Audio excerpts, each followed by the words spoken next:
Itinumba ng riding in tandem ang dalawang konsehal sa magkaiwalay na insidente sa Cebu at Bohol. Away politika ang tinitingnang motibo lalo't papalapit na ang barangay elections. Nasa frontline ng balitang yan si John Aroa.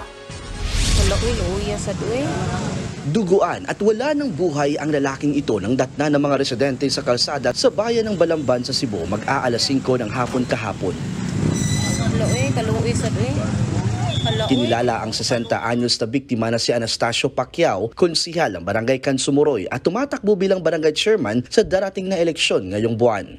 Sa kuha ng CCTV, nahagip ang pagbagsak ng motor na sinasakyan ng biktima. Ang suspect, ang riding in tandem na ito na mabilis na pagtakas. Isang tama ng bala sa ulo ang ikinamatay ng biktima. Ayon sa mga pulis, galing sa kanyang bahay at papunta sana sa bayan ang konsihalang Tambangan. Usa sa atong pinakagiconsider kung naa ba ni siya angle na politically motivated because of his position and his candidacy. Well, for now, it's too early to tell.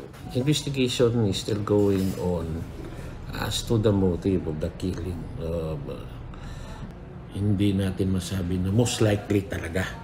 Ni minsan ay hindi na nailalagay sa election watch list ang barangay Kansumuroy. Hustisya naman ang panawagan ng pamilya ng biktima. Kilala raw na mabait at madaling lapitan ng konsehal. Sa ngayon, may tinutugis ng suspect ang mga otoridad sa tulong na rin ng kuha ng CCTV at mga testigo.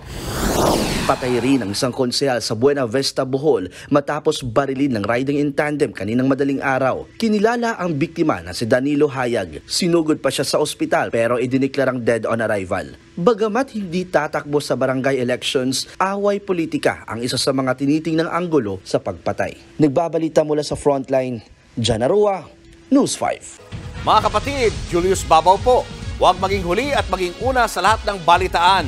Para sa tuloy-tuloy na talakayan sa Frontline, mag-follow at mag-subscribe sa social media pages ng News 5.